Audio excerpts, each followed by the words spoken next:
आप सभी का स्वागत है इस इतिहास की क्लास में। जैसा कि आप देख रहे हैं, आज हम लोगों को आधुनिक इतिहास में इसको करना है। आधुनिक इतिहास में जो बातें चल रही थी, राष्ट्रीय आंदोलन चल रहा है। राष्ट्रीय आंदोलन का प्रथम चरण जो चल रहा है 1885 से 1905 तक या 1907 तक कहिए, ये इसका प्रथम चरण है। तो राष्ट्रवादी आंदोलन के प्रथम चरण में हम लोगों ने देखा कि भारतीय राष्ट्रीय कांग्रेस के शुरुआत के जो अधिवेशन हैं, उन अधिवेशनों में क्या क्या प्रस्ताव पारित हुए और किस किस तरह की कार्यप्रणाली और नीतियां कांग्रेस ने अपनाई हैं। पिछले लेक्चर में हम लोगों ने कर्जन के विषय में देखा था कि लॉर्ड कर्जन 1899 से 1905 जिनका कार्यकाल है वायसराय या और गवर्नर जनरल के रूप में भारत में 1899 से 1905 तक रहे थे। उस दौरान उनके द्वारा कुछ ऐसे कार्य किए गए जो कि विवादित माने जाते हैं और भारतीयों के हित में नहीं थे। जैसे उनका जो विश्वविद्यालय अधिनियम है या उनका जो बंगाल के विभाजन संबंधी जो निर्णय है, तो ये इस तरह के निर्णय हैं कि इस पे जो राष्ट्रीय आंदोलन है वह अभी तक वह जनता के साथ नहीं जुड़ा हुआ था, लेकिन इस एक घटना ने उसे जनता के साथ जोड़ दिया। एक बहुत बड़ा जन समर्थन उसे मिला और साथ में इस बंगभंग आंदोलन के साथ इसे आप स्वदेशी आंदोलन के नाम से भी जानते हैं। तो इसी के दौरान बंगभंग यानी बंगाल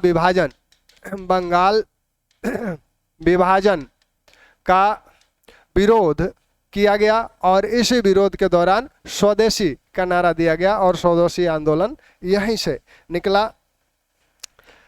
तो कर्जन का यह जो निर्णय था बंगाल विभाजन का, यह राष्ट्रीय आंदोलन के लिए एक तरह से बहुत बड़ा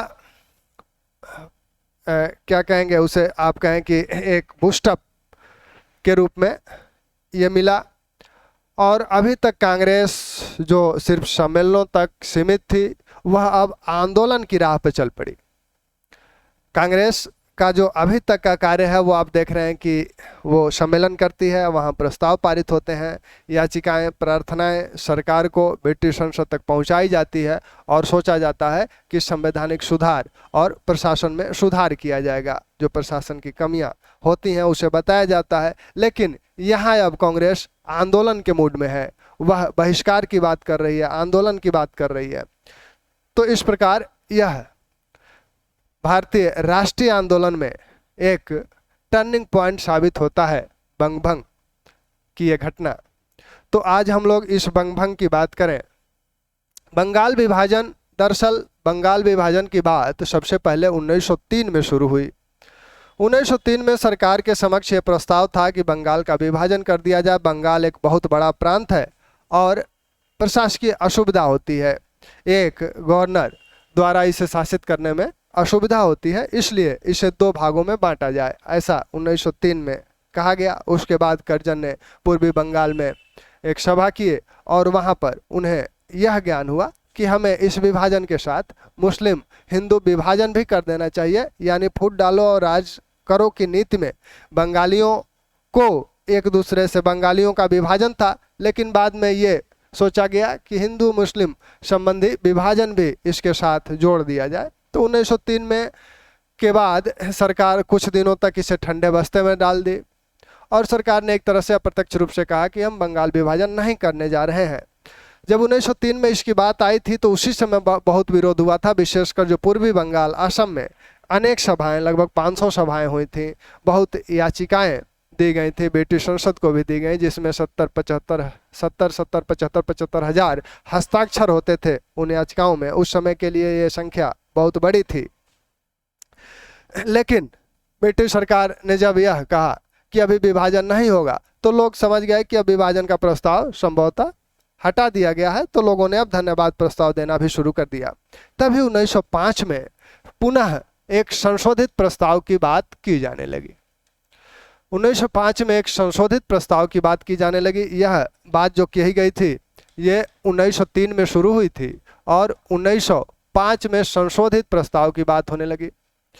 सबसे पहले 6 जुलाई 1905 को बंगाल के कुछ समाचार पत्रों में यह बात छपी कि सरकार एक बंगाल विभाजन के एक संशोधित प्रस्ताव पर विचार कर रही है और वह बंगाल विभाजन के अपने प्रस्ताव को छोड़ी नहीं है, बल्कि बंगाल विभाजन की तैयारी की जा रही है। 6 जुलाई को यह बात बंगाल के समाचार पत्रों में छपी और 7 जुलाई 1905 को सरकार ने इस बात की घोषणा कर दी कि हाँ, संशोधित प्रस्ताव है बंगाल विभाजन का। इसी 7 जुलाई के दिन ही अपने पत्र बंगाली में सुरेंद्रनाथ बनर्जी ने एक लेख लिखा, बहुत बड़ा राष्ट्रीय विपदा।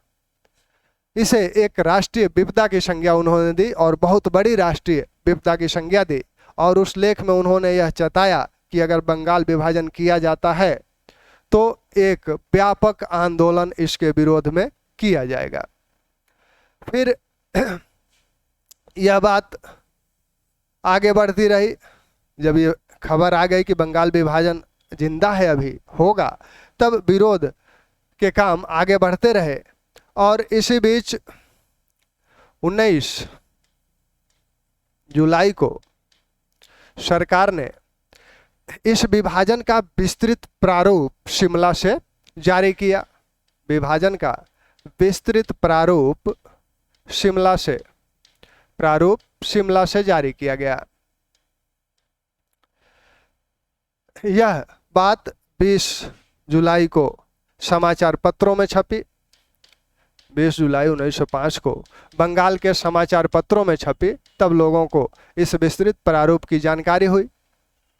फिर 1 सितंबर 1905 को सरकार ने यह बताया कि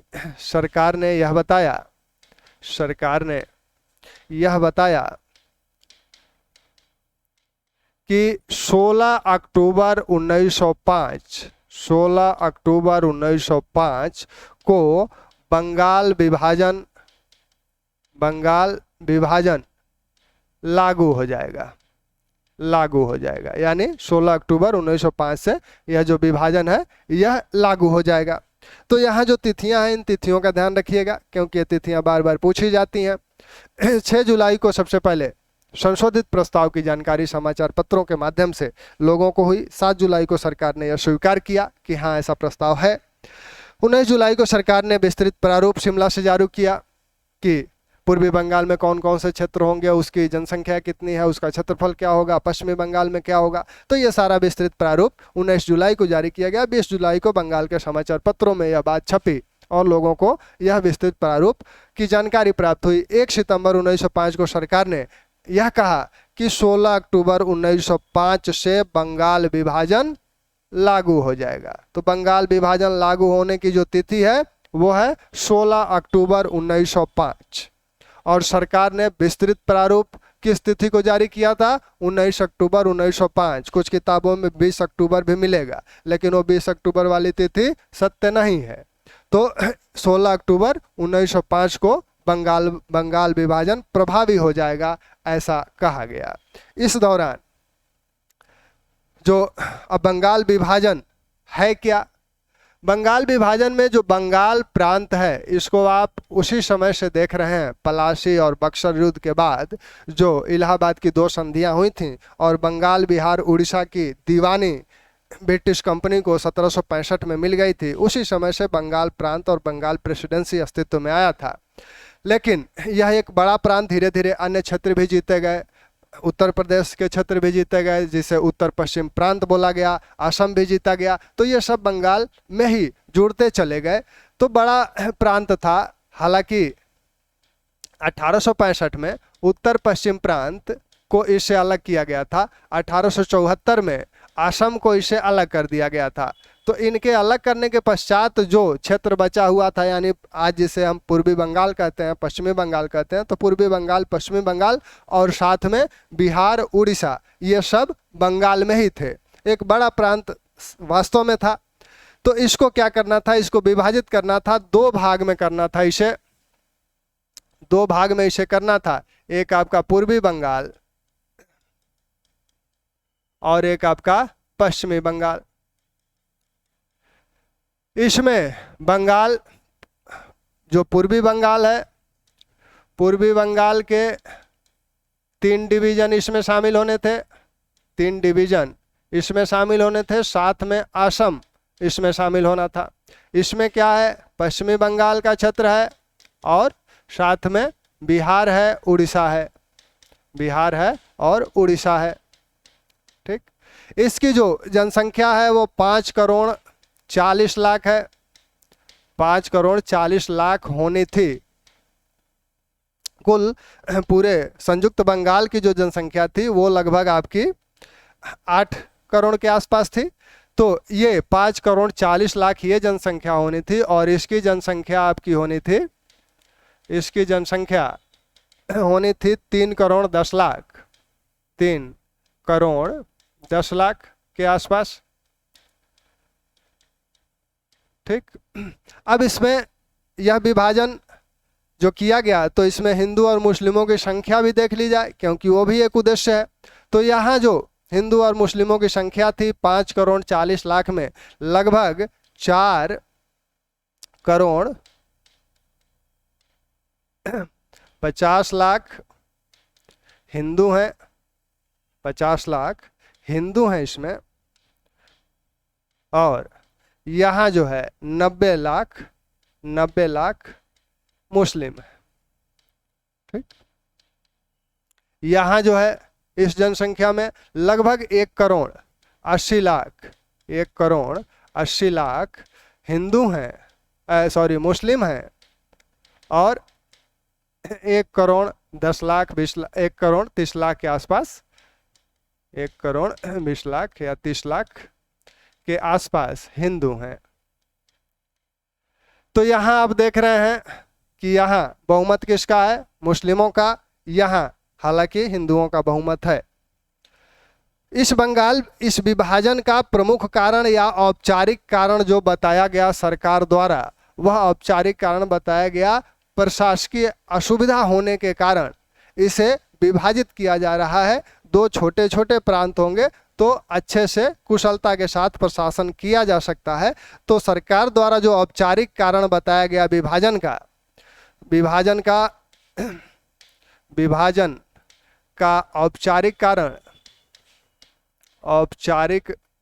कारण जो बताया गया वो ये बताया गया, औपचारिक कारण यह बताया गया कि विभाजन करने से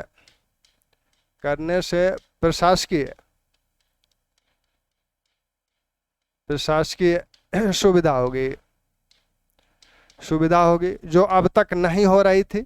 बड़ा प्रांत होने के कारण प्रशासकीय असुविधा हो रही थी। तो औपचारिक कारण जो बताया गया वह यह बताया गया प्रशासकीय सुविधा, यानी प्रशासकीय असुविधा को समाप्त करने के लिए यह विभाजन किया गया। साथ में एक कारण और था, हालांकि औपचारिक कारण नहीं है, वास्तविक कारण। अब उसे वास्तविक कारण के रूप में अगर देखें आप तो वास्तविक कारण क्या थे, वास्तविक कारण, ये तो औपचारिक कारण है। औपचारिक कारण जब आपसे पूछा जाएगा, ये बार बार सवाल पूछा भी जाता है कि औपचारिक कारण क्या था, सरकार ने क्या बताया था, तो प्रशासकीय सुविधा।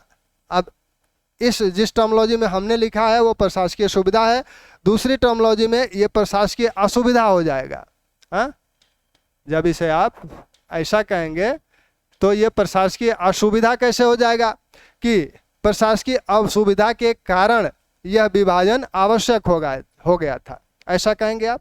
अगर ऐसा हमने कहा है तो ये प्रशासकीय सुविधा होगी, और इसे दूसरे रूप में आप कहेंगे तो इसे उल्टा करके अगर कहेंगे तो ये कहेंगे कि प्रशासकीय असुविधा को समाप्त करने के लिए विभाजन आवश्यक था।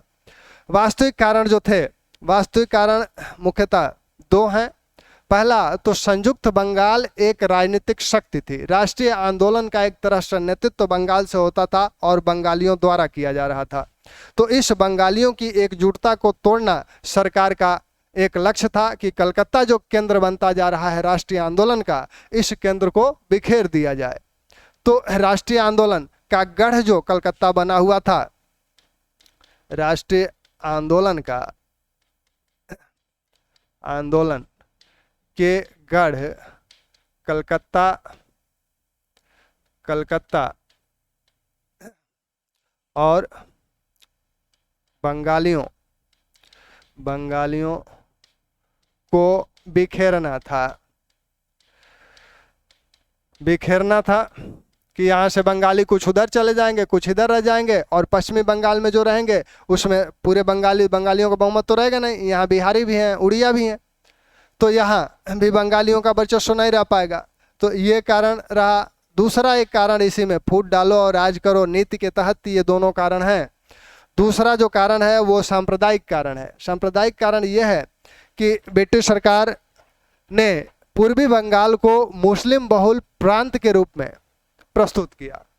मुसलमानों को ये बताया गया वहाँ कि ये देखिए आपके लिए हम एक मुस्लिम बहुल प्रांत की रचना कर रहे हैं, यानी आगे जो विधान परिषद वगैरह में अगर विस्तार किया जाएगा, वोटिंग वगैरह के अधिकार आपको दिए जाएंगे, तो उसमें आप इस संयुक्त बंगाल में तो अल्पसंख्यक हैं, कर क्या पाएंगे।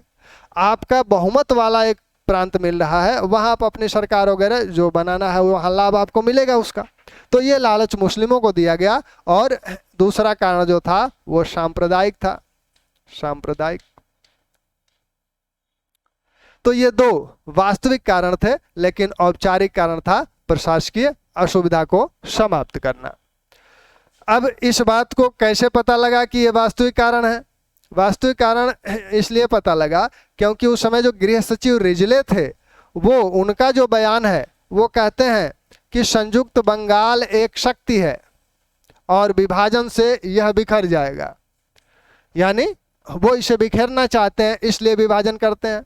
पूर्वी बंगाल के जो गवर्नर है फुल्लर, उन्होंने कहा कि मेरी 2 पत्नियों में से मैं अपनी मुस्लिम पत्नी को अधिक प्यार करता हूं।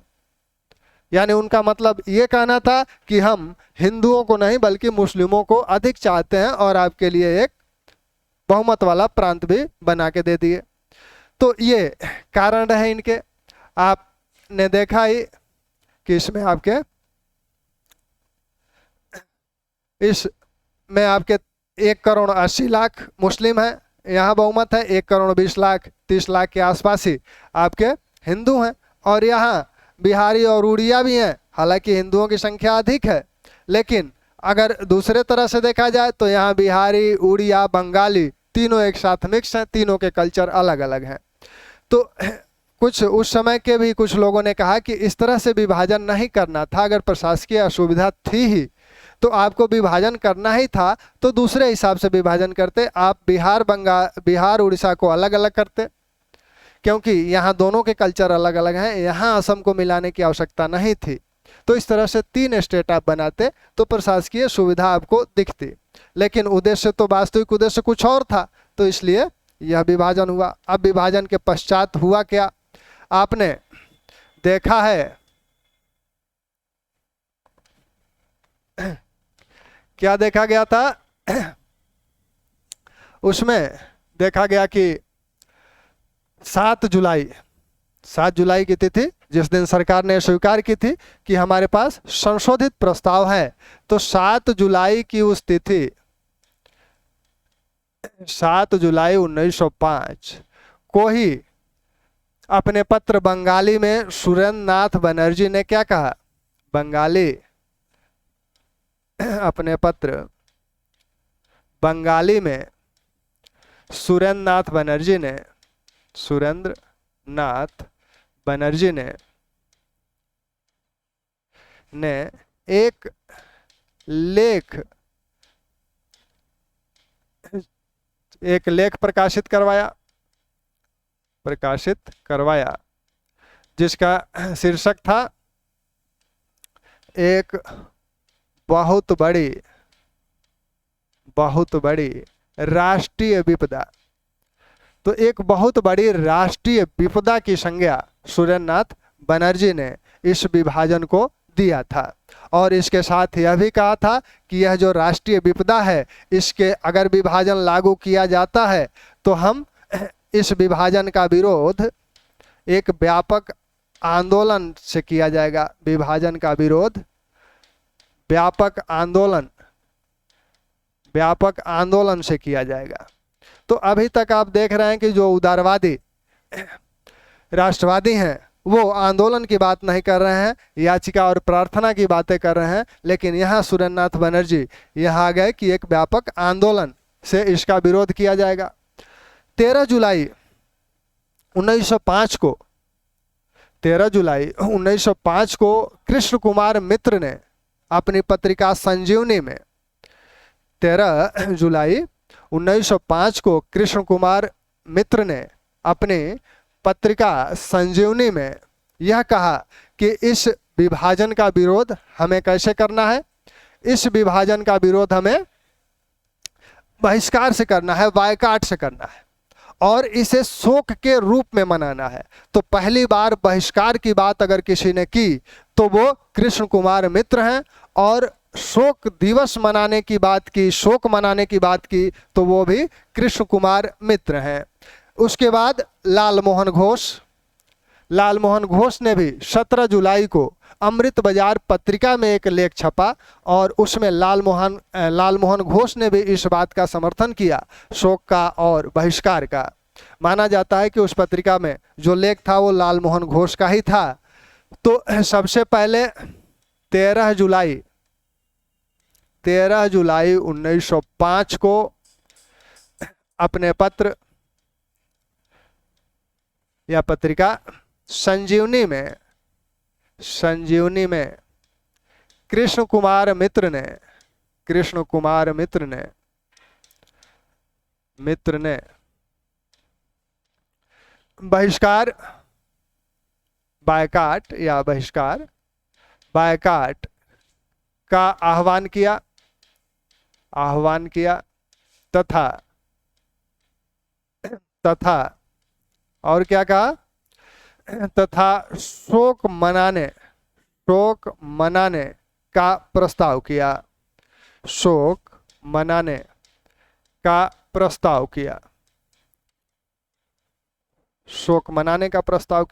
तो यह सवाल बार बार पूछा जाता है और आपसे बार बार पूछा जाएगा कि किसने सबसे पहले बहिष्कार की बात की थी। तो सबसे पहले बहिष्कार की बात कृष्ण कुमार मित्र ने की थी और उन्होंने ही शोक मनाने की भी बात सबसे पहले की थी। तो अब यह बंगाल विभाजन का जो आंदोलन है, बंगभंग आंदोलन है, वह किधर जा रहा है, वह बहिष्कार की तरफ जा रहा है, बायकॉट की तरफ जा रहा है। तो इसीलिए यह बहिष्कार और बायकॉट प्रमुख हो गया, इस आंदोलन का प्रमुख अस्त्र हो गया। इसीलिए इसे स्वदेशी, अच्छा जब बहिष्कार करेंगे, बायकॉट करेंगे किसी चीज का, किसका बहिष्कार बायकॉट करना है, विदेशी वस्तुओं का बायकॉट करना है, विदेशी वस्तुओं का बहिष्कार करना है और विदेशी जो लोग हैं उनका बहिष्कार करना है, तथा भारतीय जो लोग विदेशी वस्तुओं का प्रयोग कर रहे हैं उनका बहिष्कार करना है, उनका सामाजिक बहिष्कार भी करना है। तो अगर विदेशी वस्तुओं का प्रयोग आप बंद कर देंगे तो फिर उन आवश्यकताओं के लिए आपको अपनी स्वदेशी वस्तुओं की आवश्यकता होगी। तो इसी बायकॉट से आपका स्वदेशी आंदोलन भी यह बन जाता है। तो यह बहिष्कार आंदोलन आपका जो बायकॉट है, यह बायकॉट निश्चित रूप से आपके स्वदेशी की आवश्यकता महसूस कराएगा, यानी यह स्वदेशी की बात करेगा। तो यही बायकॉट आपका स्वदेशी आंदोलन का रूप ले लेता है, क्योंकि आपको अपनी आवश्यकताओं, विदेशी वस्तुओं को तो आप त्याग दे रहे हैं, तो उसके लिए आपको अपनी स्वदेशी वस्तुएं चाहिए। तो स्वदेशी वस्तुओं को प्रेरित करने का, यानी स्वदेशीपन हर चीज में हो, उद्योगों में हो, विज्ञान में हो, संस्कृति में हो, शिक्षा में हो, हर तरह का स्वदेशीपन यहाँ देखने को मिलता है। और स्वदेशीपन का मतलब क्या है? स्वदेशीपन का मतलब है आत्मनिर्भरता। स्वदेशीपन जब आप अपनाएंगे तभी आप आत्मनिर्भर बनेंगे। तो ये आत्मनिर्भरता को प्रेरित करता है। जब आप आत्मनिर्भर हो जाएंगे तब आप में आत्माभिमान की भावना आएगी, और यह भावना राष्ट्रीय आंदोलन के लिए अति आवश्यक है। तो यह जो आंदोलन चल रहा है आपका, तो 13 जुलाई को कृष्ण कुमार मित्र ने यह बात कर दी। 17 जुलाई 1905 को अमृत बाजार पत्रिका ने भी, अमृत बाजार पत्रिका ने भी इसका समर्थन किया, इसका समर्थन किया। तो अमृत बाजार पत्रिका भी इसका समर्थन कर रही है, ठीक। अमृत बाजार पत्रिका भी इसका समर्थन कर रही है। और आगे चलकर अब्दुल रसूल के नेतृत्व में एक सभा हुई, राजा बाजार की सभा उसे कहा जाता है। तो राजा बाजार की सभा में भी मुस्लिमों की ये बहुत बड़ी सभा थी, उसमें उन लोगों ने भी बंग भंग का विरोध किया और राष्ट्रीय आंदोलन के साथ खड़े रहने की प्रतिज्ञा की या प्रण लिया। तो ये आपका 17 जुलाई की ये घटना है। फिर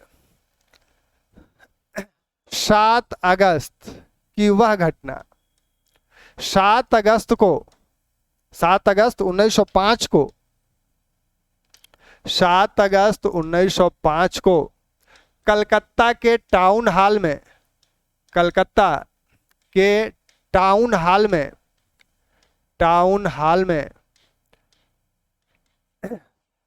एक बहुत बड़ी सभा हुई। अब इसमें इतने लोग आ गए कि जो हाल था उसमें सभी लोग नहीं समा सकते थे। तो यहाँ 3 सभाएं एक साथ हुई, एक समय यहाँ 3 सभाएं हुई। लोगों की संख्या अधिक होने से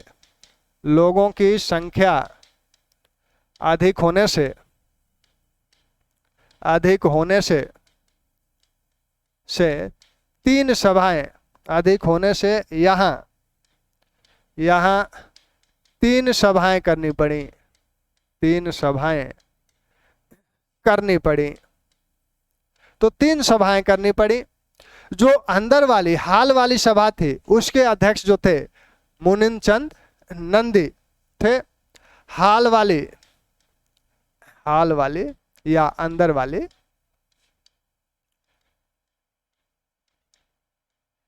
सभा के अध्यक्ष मुनिंद चंद नंदी के नेतृत्व में यह सभा आयोजित हुई। इस सभा में कुछ प्रस्ताव पारित किए गए। एक तो आपका प्रस्ताव बहिष्कार का पारित किया गया कि बहिष्कार तब तक चलेगा जब तक बंग भंग को रद्द नहीं किया जाता है, और यह कहा गया कि बंग भंग आंदोलन भी तब तक चलेगा जब तक बंगाल विभाजन को रद्द नहीं किया जाता है। तो इस सभा में जो प्रमुख प्रस्ताव पारित हुए, 4 प्रस्ताव पारित हुए, उसमें सबसे प्रमुख जो प्रस्ताव है यह है कि जब तक बंग भंग को रद्द नहीं किया जाता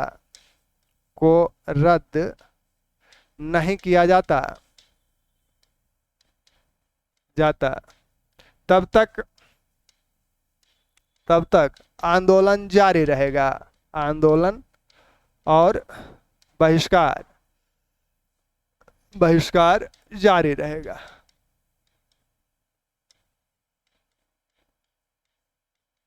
अब 16 अक्टूबर वाली तिथि भी नजदीक आ रही है।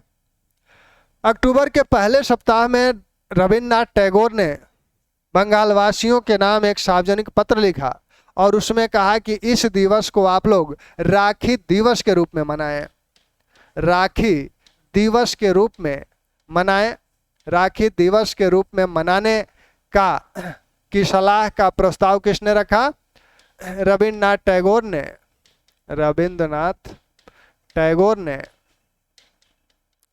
ने एक सार्वजनिक पत्र लिखकर यह सुझाव या आग्रह किया, यह सुझाव दिया। तो एक पत्र लेकर उन्होंने सुझाव दिया था राखी दिवस की सुझाव इन्होंने दिया। अब 2 तरह की बातें हो रही हैं, शोक दिवस भी मनाया जा रहा है, शोक भी मनाया जा रहा है, रक्षाबंधन भी मनाया जा रहा है, राखी दिवस भी मनाया जा रहा है। तो शोक मनाने की बात कृष्ण कुमार मित्र ने की थी पहली बार, और राखी दिवस मनाने की बात किसने कही थी? राखी दिवस मनाने की बात डॉक्टर रविन्द्रनाथ टैगोर ने कही थी। तो 16 अक्टूबर की तिथि आई, 16 अक्टूबर विभाजन की तिथि है। तो इस दिन लोगों ने, बंगाल के लोगों ने क्या किया कि वो सुबह ही गंगा स्नान को निकले। गंगा स्नान करते हुए फिर करके वंदे मातरम गाते हुए आए, और जो जहां मिल रहा था सभी लोग एक दूसरे के हाथों पे राखी बांधकर एकजुटता, भाईचारा का को प्रदर्शित कर रहे थे। और उस दिन लोगों ने उपवास रखा था। शोक दिवस के रूप में तो मनाया गया, उपवास भी रखा, रक्षा दिवस के भी रूप में मनाया गया। तो इस तरह से बंगाल विभाजन का विरोध की परंपरा जो थी वो इस तरह से शुरू हुई। और जो बहिष्कार है, बहिष्कार की बात फिर कल करेंगे, इसको कंटिन्यू रखेंगे। ठीक, धन्यवाद।